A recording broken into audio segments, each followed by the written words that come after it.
Ici, nous avons un projet que nous souhaitons mettre en plan. Alors, première étape, ça va être donc de faire un plan d'ensemble, donc vue de face, vue de côté, vue de dessus, vue de dessous. Et nous avons aussi la possibilité de faire des perspectives, des coupes, mais dans un premier temps, on va faire juste une vue d'ensemble. Alors, pour faire ça, on va aller ici dans Nouveau document. On va créer un nouveau document. Alors jusqu'à maintenant, tout ce qui est modélisation, on le fait dans le mode design. Mais là, on va utiliser le mode draft. Le mode draft, c'est pour passer de la modélisation au plan. Ici, vous avez une petite flèche qui va vous faire défiler et agrandir la fenêtre. Là, actuellement, nous étions, avant de défiler la fenêtre, en associatif A3. Alors, on peut faire du A3, du A2, du A0. On choisit notre feuille, également notre format horizontal ou vertical. Alors, moi je vais plutôt partir sur un A3 horizontal. Je fais valider. Voilà, donc mon document il arrive et automatiquement cela crée deux onglets, un onglet caisson et un onglet document 8. Alors mon document 8, tout de suite, je prends cette habitude là parce qu'avec TopSolid des fois on a des surprises. Enregistrer sous. Je vais appeler ça plan d'ensemble. Voilà, mon nom. Et tac, vous avez votre nom qui apparaît en tant qu'auteur. Vous pouvez changer la date. Vous pouvez rajouter tout un tas de choses. Généralement, le titre 1, moi, ben, c'est plutôt le nom de... Par exemple, voilà, comme ça notre fichier est prêt. Ce fichier, si on veut, on peut l'enregistrer pour en faire un modèle. On peut l'enregistrer dans un fichier et puis après, plutôt que de le prendre directement sur la fenêtre d'accueil, on va le chercher. Ça nous évite à chaque fois de tout retaper, de tout recommencer. Voilà, donc là notre plan caisson est prêt. Notre cartouche, je veux dire, est prêt. On va revenir à une fenêtre en mosaïque verticale. Voilà, bon là il m'a inversé les éléments, mais ça n'a pas une grande importance.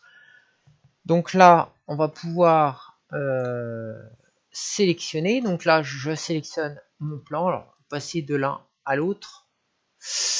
On sélectionne donc le plan d'ensemble et on va lui demander de me faire une vue principale. Ici, vous avez donc les commandes qui s'affichent. On peut faire tout un tas de choses. Et là, notamment, on voit que notre petit curseur il est sur pièce à projeter. Donc, je vais simplement faire une sélection de mon élément. Et là, vous avez une fenêtre qui va s'afficher.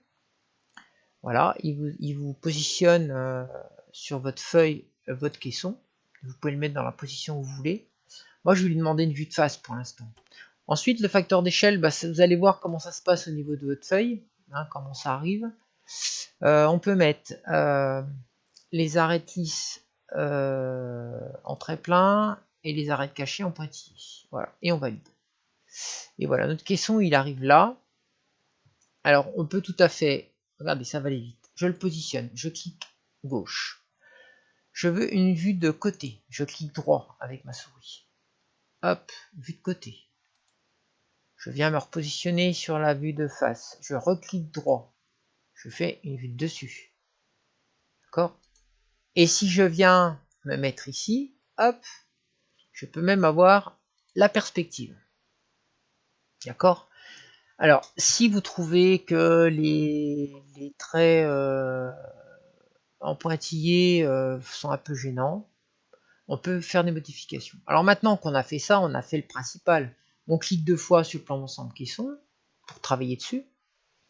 Et puis après, on va faire 2-3 petites choses. Donc là, par exemple, si je sélectionne ici mon plan, ma vue de face, finalement, je vais demander que les arêtes cachées soient invisibles. Ok, je valide. Il me les a mis invisibles parce que je trouvais que ça chargeait un peu trop mon plan. Je trouve que pour une vue d'ensemble, c'est pas la peine de charger avec des tas de traits qui sont parfois inutiles. C'est juste pour donner les codes d'ensemble de l'ouvrage. Mais ça, c'est mon avis. Hop, invisible. Voilà, et je fais pareil. J'aurais pu le faire au tout début, ça m'aurait évité de faire ça à chaque fois. Voilà. Donc là, on a nos éléments principaux. Ici, notre vue en perspective. On va lui demander, on va pareil, aller dessus. On va enlever les traits invisibles et on va lui demander vue ombrée. Et on va lui faire OK. Voilà. Alors là, vous inquiétez pas, quand vous faites une modification, c'est normal. Il y a une croix qui se crée sur le dessin. Il faut simplement faire régénérer. Donc on va dans Fichier, Régénérer ce document. Voilà. Et là, il m'a mis mon rendu, il me l'a mis en gris. Alors ça, c'est parce qu'il y a une commande en fait dans les options de TopSolid qui n'a pas été activée. Donc il faut aller dans Outils, Options. Alors des fois, c'est un petit peu long à ouvrir. Et donc, quand cette fenêtre va s'afficher, on va pouvoir actionner une commande qu'on appelle vue ombrée.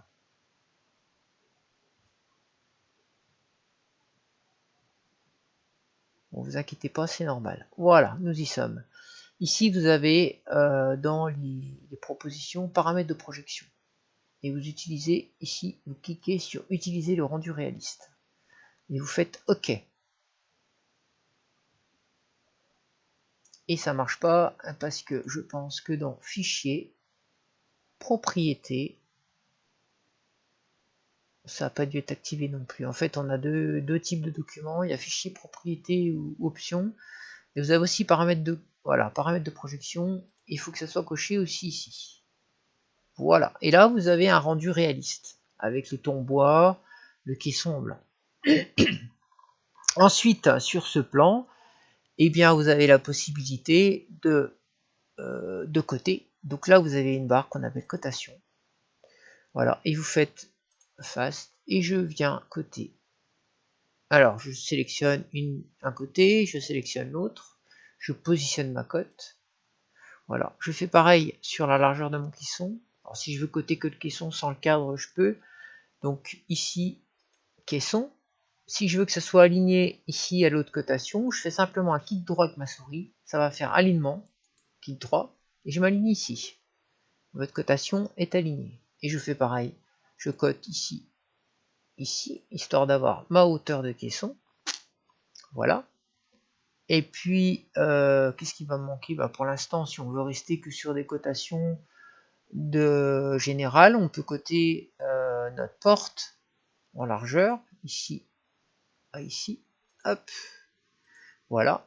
Et on peut également coter notre porte en hauteur. Voilà.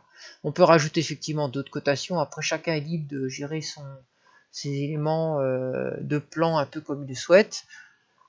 Moi, j'ai une tendance à faire plutôt comme ça. Ensuite, moi, j'aime bien quand il y a une coupe. Donc, je vais prévoir ici dans les barres qu'on a ici, je vais utiliser voilà, ligne de coupe, polygone de coupe. Et je vais prévoir ma coupe. Je fais vue de référence, je choisis ma vue de face. Bon, après, j'aurais pu choisir ma vue de côté. Hein. Je fais ligne de coupe horizontale ou verticale. Si je fais clic droit, je l'inverse. Je vais faire une coupe horizontale, je viens la positionner. Voilà.